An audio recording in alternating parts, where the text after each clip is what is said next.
आज मुंबईमध्ये अत्यंत दुःखद आणि संतापजनक अशी घटना घडलेली आहे आणि ते म्हणजे शिवाजी पार्क या ठिकाणी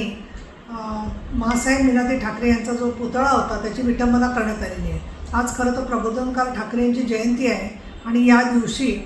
प्रबोधनकार ठाकरे यांनी केलेल्या कामाचं स्मरण करणं हे आपलं जसं काम आहे, तसंच हिंदू हृदय सम्राट शिवसेना प्रमुख बाळासाहेब ठाकरे आणि माँसाहेब मीनाताई ठाकरे या दोघांच्याबद्दल, या सर्वांच्याबद्दल सर्व महाराष्ट्राच्या मनामध्ये आणि शिवसैनिकांच्या मनामध्ये नितांत आदर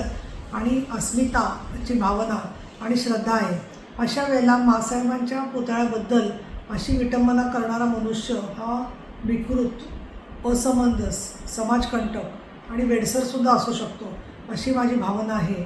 मी या झालेल्या घटनेचा निषेध करते, परंतु श्री देवेंद्र भारती मुंबईचे CP यांच्याशी मी बोललेली आहे आणि त्याच्यामध्ये पोलिसांच्या 3 टीम त्यांनी तयार केलेल्या असून त्याचबरोबर त्यांनी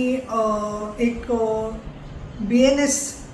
मधला 298 कलमानुसार त्याबद्दलचा तपाससुद्धा सुरू केलेला आहे। यातल्या आरोपींपर्यंत लवकरात लवकर सरकार जाऊन पोचेल याची मला खात्री आहे आणि आजच्या घडीला संयम आणि विवेक यामधून माँसाहेबांनी शिकवलेलं जे भूमिका आहे त्या भूमिकेचा आदर करून आपण या विकृतांच्या हातामध्ये परत कोलीत देता कामा नये असं मला वाटतं।